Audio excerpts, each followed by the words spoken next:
Oklahoma versus Tulane, a game I talked about yesterday on the live stream with Indy Sooner. If you didn't get to see that, be sure to go check that out. It was a great time. We broke down several games, had a great time interacting with y'all. I can't thank you enough for stopping by.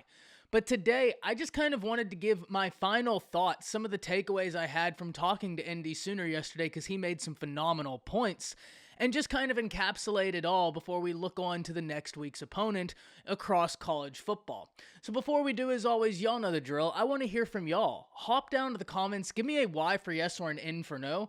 Do you believe that the Sooners defense will improve from this week to next week? Let me know what you're thinking. If you are new to the channel, be sure to subscribe, hit that bell notification. I do constant college football content. You don't want to miss any of it.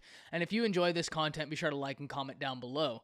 Those interactions, though small, are massive for content creators such as myself in getting picked up and maintained by the YouTube algorithm. But with all that being said, let's break into this, and I don't want to take up too much of your time because we've talked about this game. Y'all have heard a lot about this game. I just kind of wanted to give my final thoughts before we really look forward to the next week of college football.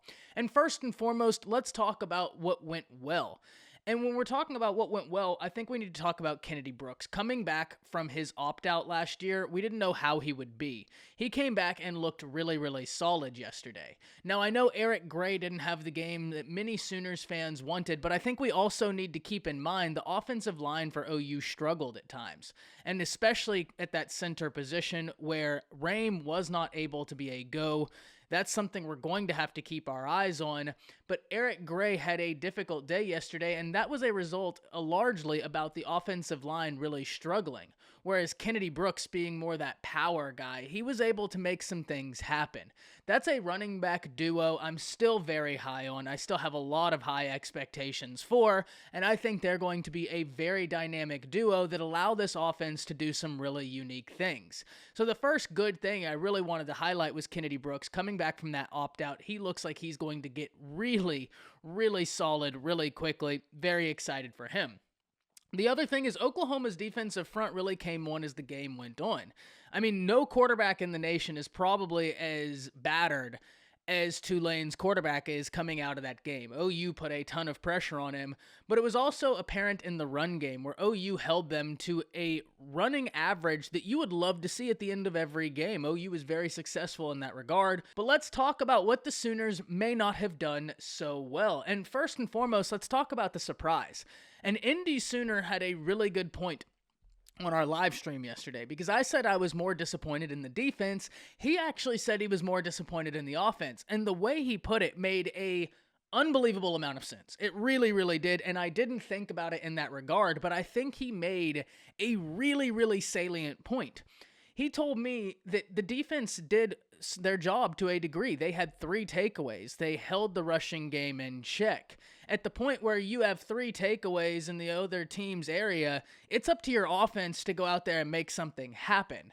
And to his credit, Oklahoma didn't help themselves on offense. They certainly didn't have a bad day offensively, and this was one of those weird games where if you look at the stat sheet at the end of the day, you're going to see Spencer Rattler posting really high numbers, but that really doesn't tell the whole story because he wasn't himself throughout the entirety of that game.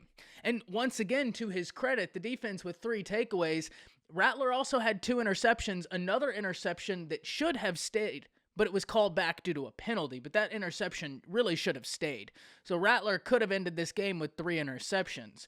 But at the end of the day, this is Spencer Rattler. He did struggle at the early portions of last season, really came on as the season went on, so hopefully that's going to be the case this year. Maybe a little first game jitters, who knows.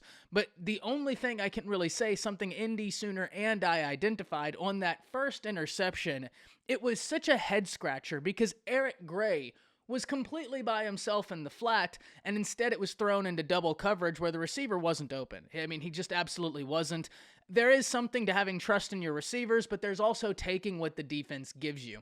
And that's exactly what Quarterback Spotlight and I were meaning when we say Rattler almost has to learn how to fail. He is so talented. He's so used to things going his way that he's always looking for that big play. Sometimes just take what the defense gives you. And when Rattler does that, that's when he really gets in rhythm. That's when he really becomes a deadly quarterback, when he starts playing within himself and playing with what the defense gives him.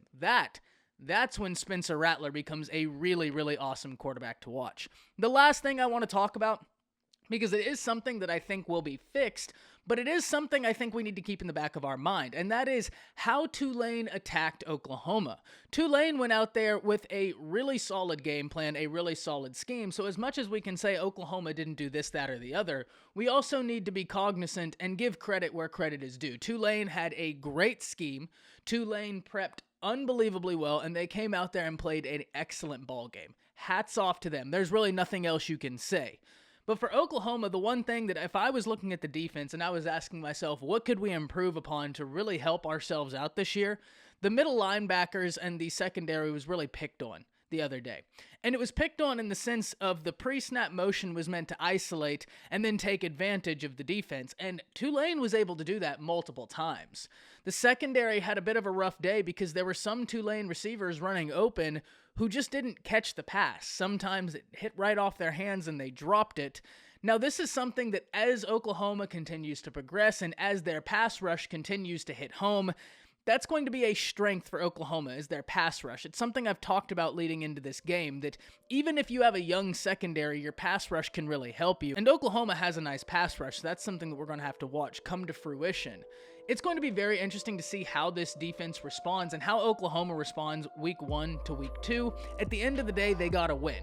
And that's really all you can ask for, but it wasn't in the fashion that many people had envisioned. It's going to be very interesting to see how Lincoln Riley and staff move forward with this information. Can't wait to hear from y'all. Hop down to the comments, let me know what you're thinking. That's it. See ya.